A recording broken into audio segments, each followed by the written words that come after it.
is just a little disclaimer warning and a caution warning that we're going to be discussing topics based on personal opinions and experiences. We are in no means or in any capacity endorsing any of the organizations that we mention or singling out any individuals in particular with our experiences. We also want to let you all know that we are grown here, right? We're adults. So we're going to keep it real. We're going to keep it with 100. And there may be some sensitive topics and, dare I say, some things that may be triggering. So in the event that something is said and it startles you, definitely take a break, take a step back, but come back and join us, because whatever we say definitely is rooted from a place of positivity and growth.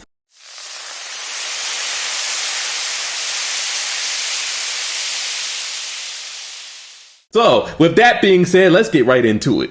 Good morning, good afternoon, good evening, and welcome to Touching the Stove, the very first episode, in fact, of Touching the Stove. I am your host, Amadou C. I am joined today by my wonderful co-host, Desiree. Would you like to introduce yourself? I see you with your smile. You go, girl. Let me see it. All right. Wow. Good morning, good afternoon, and good evening. Because we don't know where you are. And welcome to Touching the Stove. My name is Desiree Anani, and I am so excited to have you all here with us. This has definitely been a long time coming, and we are finally here. So a little bit about me. My friends and family will call me someone that is very jovial, vibrant, curious, adventurous, and ready to talk. And that is kind of at the heart of Touching the Stove, where we dive into various topics and conversations. And we are excited to have you be a part of that journey with us. So please go ahead and grab your cup of coffee or tea and get yourself some cookies, because we are getting ready to cook. And let us cook. And while you're at it, if you don't mind, because I just love the way that you introduced yourself, can you also introduce me in such a way that your very first thought experiment? So here is a little taste of how this podcast is going to go. So, dude, this is how we're starting it. Oh, wow, we're hitting the ground running. Definitely threw me a curveball, but your girl stays ready so she doesn't have to get ready. So I have with me my phenomenal co-host, Mr. Amadou C. And I would describe Amadou as very quick on his feet, clever, vivacious, curious, because we both like to explore different things here, and a master in his craft, a communicator, and a really great listener. To add on to that, and that I think you described me perfectly, honestly. A few more things I would like to add. You missed a few things, but I am also an avid meme collector. My meme collection is vast. If you have an emotion, if you have a feeling, if you have a thought, I probably have a meme for it, and I take very much pride in that. On top of that, the only other thing you missed, I am a family man. I am a guy with like a bunch of burning ideas, hence the name of this podcast. And I don't mean burnt like an STD. I mean burning as like in we are ready, set, go, as far as getting these ideas off the road. Man, I'm a family man. I do not yet have my own family, but that ain't stopped me from trying. So mom, if you're listening, your son is out here trying. Anyway, on that note, let's introduce what this podcast is. Wait, but before we go there, dude, you had me introduce you, so go ahead and introduce me. You already introduced yourself. Okay, fine. Yeah, but we Desi is wow. I don't even know what kind of words I could use to describe her, but let's start with Desi is a true servant leader. She is someone who I would define as when you think like a communications major, what kind of person does that look like? You would look at a Desi. That's your person. She is a walking human resource center, and I dare say she puts the human back in resource center right there, because if you need somebody or you need something, she has a guy for that. She has a girl for that. So when I think of what the essence of communications is, since this is a communications focused podcast, I think of Desi, and this is why she's the perfect co-host for what we're trying to do here. Does that sum it up? Since you over here, forcing a guy to say sweet things, forget you. First of all, that did not sound forced at all. And so thank you for the compliments. I humbly and graciously accept them. And I'd also add that I'm very much a family and friends oriented person. On a real note, we do want to give a quick little shout out to our friends and family that are listening, and also the newcomers, right? Because I think that throughout this journey, we're going to get really close for comfort, and we're going to become family at the end of this episode. Right. So you guys are probably wondering, like, what is this podcast? Why are we doing it?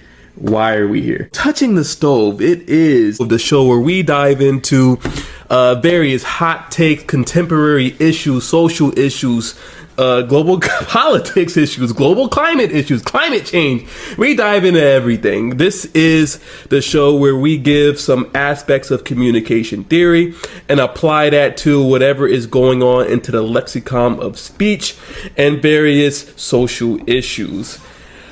That's a mouthful, Desi. Did I miss anything? Let me know. No, I think that you've said it pretty well, dude. So we're definitely going to dive into different aspects of work and life and entertainment and essentially all aspects that make us who we are. We're so excited to have you all join us this Very afternoon. excited. And honestly, to embark on this unique journey with us. And with it being MLK Day, we thought it would be very befitting to talk about how mentorship, or a lack thereof, influences and impacts one's ability to be a leader within their community. Today, we're going to take a look from a communications lens on how growing up with or without a mentor figure influences one's life and the way that they see the world, or as Du often likes to call it, fatherless energy. All right, now before y'all try and cancel us, let me explain by what I mean with fatherless energy. And some of y'all probably already know what I mean by it, but I'm gonna go ahead and explain it anyway because we living in cancel culture. So, fatherless energy, it's like when someone brings a kazoo to a funeral, or they wear socks with sandals to a black tie event. You know those type of people. You've seen it. What I define it as is it is a unique collection of behaviors that make you wonder if the person missed the memo, or if they just lack common sense or don't understand social norms. Now, what I want to emphasize is these behaviors aren't actually linked to having a dad or not, and a lot of these people come from great households, but it's just the fact that they must have skipped that day in life class, or they just have a disrespect for common decency, or dare I say they lack self-respect. I call it the no filter phenomenon, really. And what I define as fatherless energy is like these types of people are probably the guys saying the thing that you're thinking internally, but they're going to say it out loud. These are these people. So, like, for example, if you're at Thanksgiving and you're commenting on how burnt the turkey is at your in-laws family gathering, like, probably not the best place to be saying that. And, you might get called out for that or slapped with a burnt turkey, whichever comes first. Okay. So, Ju, why mentorship and why communication, and where are we going with this? You cannot possibly begin a podcast without having the proper, what's the word? What am I looking for? Having the proper jumping off board of sorts to ensure that we're doing a service to the community. And I can't think of one better person who embodies that aspect better than Martin Luther King himself. That being said, we want to talk about mentorship and fatherless energy. Oh yes, I said it.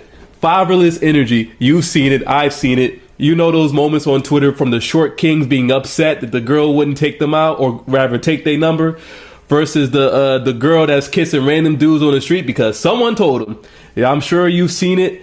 Mentorship or lack thereof, and how that leads to fatherless energy. Would you like to have a comment on that? Let me hear your thoughts. We're starting off the year. A lot of people are talking about new year, new me, new goals, new this and that and the third. The truth in and of itself is you can't start new without having a foundation. And when I think of mentorship, when I think of relationship building, I think of the things that holds people together, the things that create community, and the different aspects that help us uplift and educate each other. So when you look at MLK, for example, you can think to his commitment, his dedication, and his investment in ensuring that he was perpetuating behaviors and taking stances on things that held value to him. So as we talk about mentorship, as we talk about relationship building, we want to dive a little deeper into the why, not just the what, not just the things that we see, but how it is that they came to be. Can I stop you right there? I want chaos. I want to unpack this fatherless energy that I'm seeing. And this is how I'm going to do it from a communications perspective. By the way, Desi, this isn't to undermine you. We are going to talk about leadership. But I've been seeing some absolutely abhorrent things. And I feel like I have a duty as somebody with a voice to come into my community and make a change. And that's what I'm doing today. And I want you and everybody who's listening on this podcast to join me on that journey. So let's begin, shall we? What do I mean by fatherless energy? How do I define that? I believe this term, fatherless energy, it encapsulates the behaviors, emotions, and attitudes developed by individuals who grew up without a father figure or those who didn't respect their father figures in their lives. And by father figure, it doesn't necessarily have to be a biological father. We're talking uncles. We're talking, big cousins, big brothers, whoever it is that feels that sort of role that you can look up to as a standing member of the community that helps you and guides you to the proper path. What are your thoughts on that? I think that you hit the nail right on the head, dude. I'm even thinking back to the classroom, the teachers, the coaches, even your mailman, honestly. Even the mailman. Even the mailman. I can't even remember the last time I said hi to my mailman. Oh, you probably should do that, tomorrow. But if I see him. If you see him. I mean, it's a little cold outside, so I don't blame you. But I think that we have a responsibility to look out for each other, to pour into each other, and to want each other to win. And when I look back on my life from a personal stance, love you, daddy, and all the uncles, cousins, brothers, all that, right? But even my male friends, they came into various capacities and showed me examples of resilience, examples of sacrifice, care, compassion, and love. And I think that that is something that we are not always plugged into. And what I want to emphasize is, to the untrained eye, somebody who exhibits fatherless energy, this may look like someone who doesn't necessarily love themselves. They're doing something, or they have some sort of behavior. And the first aspect that you might think of that is, where is their dad? Or why are you acting like this? Have some composure. Where is your pride? It's a classic example. You catcall a woman, and if she declines, immediately she's a bitch, a whore. And why, as a man, after getting rejected, are you now calling this woman who was beautiful not 10 seconds ago? Why is she a whore? That's the question I want answered. And perhaps I'm using such harsh language, but honestly, these are things that I've heard. And quite frankly, this sounds like fatherless energy to me. But Desi, do you have any examples that you'd like to share? It just brings to mind, who raised you? Right? Who raised you? Who raised you, bro? Like, where is your dad, bro? Why do you hate yourself? And this is not, for those who have lost their parental figure, we definitely empathize and our condolences there. So this is not that. Yeah, of course. Yeah, this is not a dig at those who do not have a parental figure in their life. This is more so those who, for whatever reason, choose to exhibit these behaviors despite knowing better. Correct. It's like, better, so do better. I think that as of lately, we've seen a lot of things that cause concern, that make us question, how did they wake up, make these decisions, and then go to bed at night? An example of that would be, some of these very viral challenges. We saw people drinking bleach. Licking ice cream. Remember that fatherless behavior, bro? Why are you going into the store and and they're putting it back? That blew my mind. It was unbecoming. It was chaotic, and it needed help. And hopefully, I'm pretty sure that you all have your examples, and hopefully they're not dire and they cause for laughter. But if they are dire, we hope you heal from that too, because That's not okay. Not only do we hope you heal from that, we hope that you just do better, bro. Because some of this stuff that y'all are doing. But that's what you have us for. You know, you listen, you tune in to us, and we'll give you that daily dose of wisdom, that vitamin C, that vitamin W, I'm going to start calling it. Because, like, listen, we're here to help, you know? And we want you to win, always.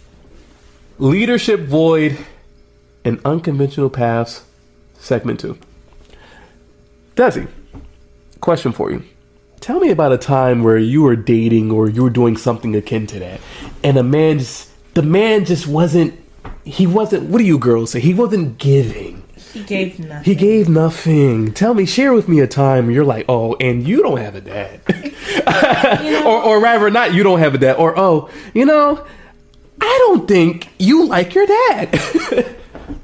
I have a couple of examples that come to mind, but one that is very vivid and one that disturbed me was when a gentleman told me that he didn't like peace and that he liked chaos. What does that mean, he didn't like peace? What does that mean? Let's unpack that. What does that mean? It meant that if we weren't in an argument, or if there wasn't something to be combative about or something to be competitive about, he wasn't having fun. It seemed boring and mundane to him. Shout out that guy. Hope he's doing okay, because that man, where is he at now? I don't know. We'll do a follow-up episode. But I sat there across from him, and I said, and it was in that very moment, I knew that we had nothing else to discuss. But I just wanted to give him a hug and tell him it was going to be okay. Not with me, but with somebody else. And I think that his comfort for chaos came from the fact that he probably didn't have any structure. It came from no guidance. Shout out Drake. Principles. No one to kind of show him the ropes. And as we had a couple conversations on that same day, I learned that he definitely had an estranged relationship with his father. I thought you was about to say he had an estranged son somewhere. The way you set that statement up, I'm like, the plot twist, he has a son. He might have a son now, I don't know, but that's none of my business. What was my business was he came up in an environment where it wasn't necessarily nurturing. It wasn't one that allowed him to build those relationships where he felt safe and secure enough in himself to be able to express his different thoughts and feelings and opinions. So when he went outside, the only way to do that was to be chaotic. And that became comfort, and that became peace. And I think that aspect of, and let's bring it full circle here, that aspect of it takes a village, right? And by, like I said again, to re-emphasize, right, when we say fatherless energy, we're really saying that it takes a village to raise a child. And when you don't have that guidance, you don't have that mentorship, you know. I think of this quote from Martin Luther King. It goes to something like, I think it goes like this: in the end, we remember not the words of our enemies, but the silence of our friends. And in so doing, not having anyone there is a form of silence. And not that we're failing as a society for our kids, but what we need to do is ensure that there are streamlined avenues to mentorship, even for those who might not necessarily be seeking it. But having the option there is just as important as having it, if that makes sense. Does that make sense? No, that definitely makes sense. I mean, if you don't stand for anything, you probably are going to fall for everything. Is this a quote battle? Yeah, I got one more for you. It's not a quote battle, but what I'm saying is you have to be able to have something that grounds you. You have to be able to have something that inspires you, that motivates you, and that seems to be a light where there's a lot of darkness. So, with that being said, let's get to the juice and meat of what. That sounds crazy, right? Let's get to the real reason why y'all came here and what can be done about this. And I'd like to cite some good old-fashioned social learning theory. Desi, I know you got a couple theories yourself in your mind, but let's start with this one and we'll work our way through it. So, Mentorship and social learning theory.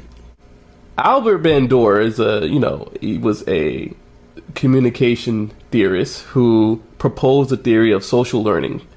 And basically, it is observational learning and modeling, and how observational learning transforms role models into leadership styles of individuals.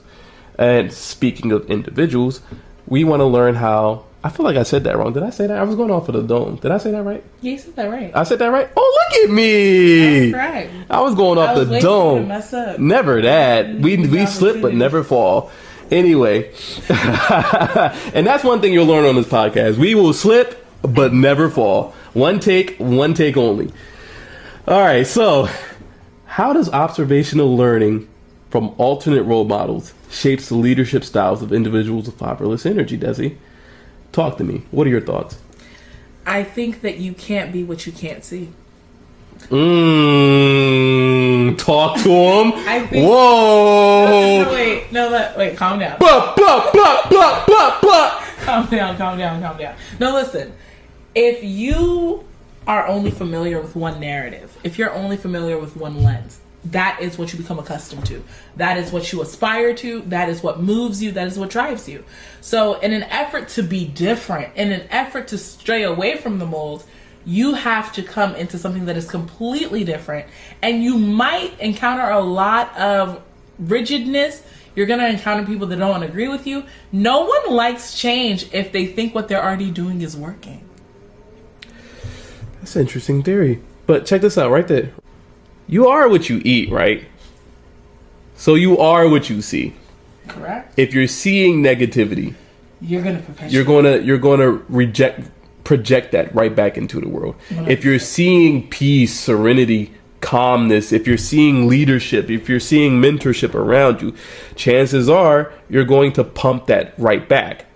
So the question then becomes, well, what are these people seeing? What are they learning? What is going on socially that is influencing the minds of various individuals who are exhibiting fatherless energy?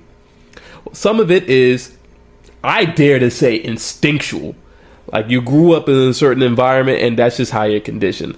Some of that is, hey, I saw this one guy one time do something crazy and it worked. And now I'm going to try it. But what you fail to realize is, hey, that doesn't necessarily work for you. So you have to do and figure out what works for you. And this is not something that happens overnight. And a lot of people fail to understand that, when it comes to learning how to interact socially, that is in and of itself a process. No one doesn't just come into a new environment, and with the exception of Desi, one doesn't come into a new environment and take it over instantly. Social cues, body language, patterns of speech, vernaculars, ebonics, depending on your race, all of that plays into factors when you're dealing with individuals. So if you're in an environment, suppose where there's a lot of slang, there's a lot of slang elements that influence your speech, chances are when you exit that environment, you're going to carry that with you. So, and unfortunately, a lot of behaviors that are negative are carried with the person outside of those environments and cultures where it is accepted. And that isn't to say that some of these things are inherently bad. Far from it. In fact, the reverse is true. Some of these things can be quite profound. There are certain aspects of, for example, Riz is what, the word of the year of 2023? Yeah. Gen Z made it. Took charisma and made it Riz. I promise you, if I went around in high school circa 2012, 13, and I was using the word Riz, people would have looked at me like I was crazy. But yet, here we are. Delulu also made it, Delulu. Well, it didn't make and the I list. think it's Delulu that Delulu made it. But look at that. Look, Delulu we're here. Didn't make the list, but Delulu was definitely one of my favorite words of the year. But no, I'm definitely going to piggyback on that too. I think that there is a nuance. There is a division. And I even dare say a divisive. Did you mean to do that? I did. The alliteration of that D? Oh, you're tough. Did you mean to do that? I did. So one thing about me is I love alliteration. I can sprinkle and share everywhere I can. But pause. It's like, no, keep going. You all, I assure you, I'm not always as tongue twisted, but dude is messing with me, so I gotta just keep up with him, right? But to the point I was making earlier, I think that a lot of times when people think about learning, they think about it in the context of a book, or they think about it in the context of a classroom or on the field. But learning even of itself is just going outside. I think that in an effort to be a winner, you need to lose. I think that you only appreciate good things when you have to work to get them. And I am not endorsing in any capacity like going for struggle when you can have it easy and see success. But I am saying that there is value. There is something unique about being able to see something and thinking in a different frame of reference. And you know what makes it even more sweeter? Tell me. You have that big bro, and I don't mean like that big, put me on big bro, like them cats on Twitter talking crazy. I mean like you have that figure, that person, that guy, just, you know, and we've all seen it, that one person that's like, hey, little man, let me put you on game. Or, hey, this is how you do this, or this is how you do that. Or, hey, let me show you a better way. Corrective actions and positive feedback is honestly, if somebody could harness that sort of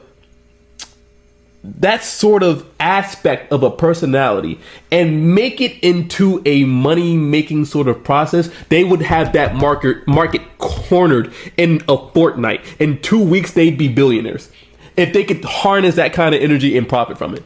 That thought is a bit abstract, but it speaks to how there is a void. And you know, when there is a void in the market, what we try to do, we try to fill it. And there is a void in mentorship and guidance. And hopefully, me and Desi can help fill that void. And that's what we want for you. And we want to see you win.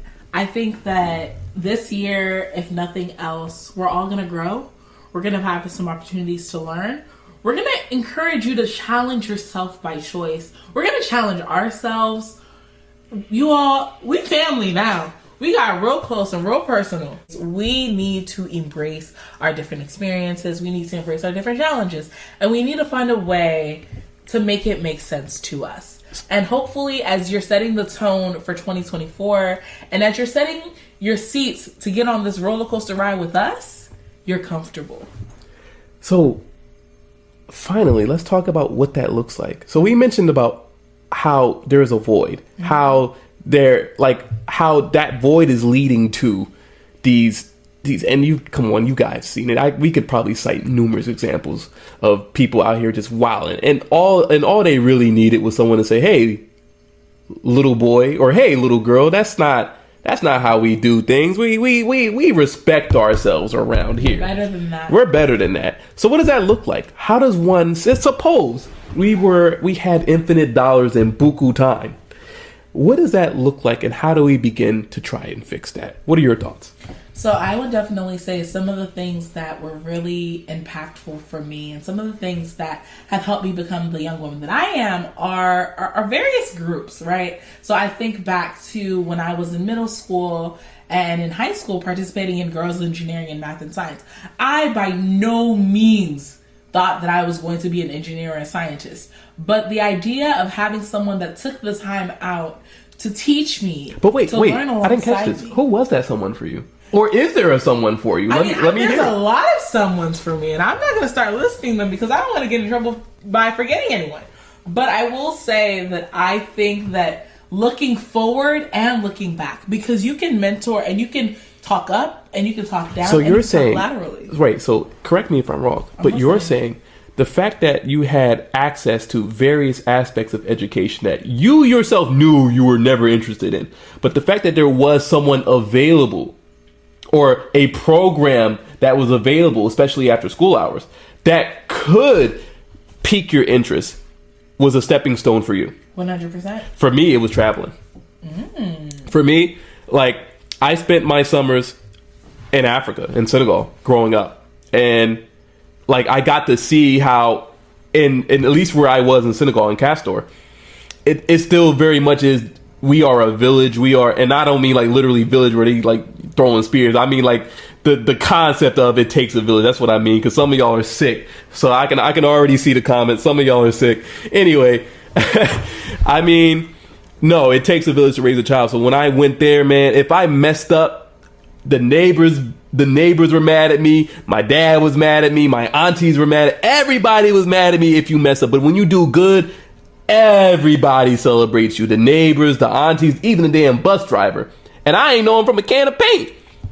Traveling did that for me. And I got to experience different cultures, not outside of Africa. I went to Mexico. I went to Jamaica. I went to Canada. I went to all sorts of places growing up, and I was able to see how various people stepped up for their kids in their lives in different cultures. And now, not everybody is able or willing to travel. Like, I have an aunt, she's just scared of planes. So what would someone like her do?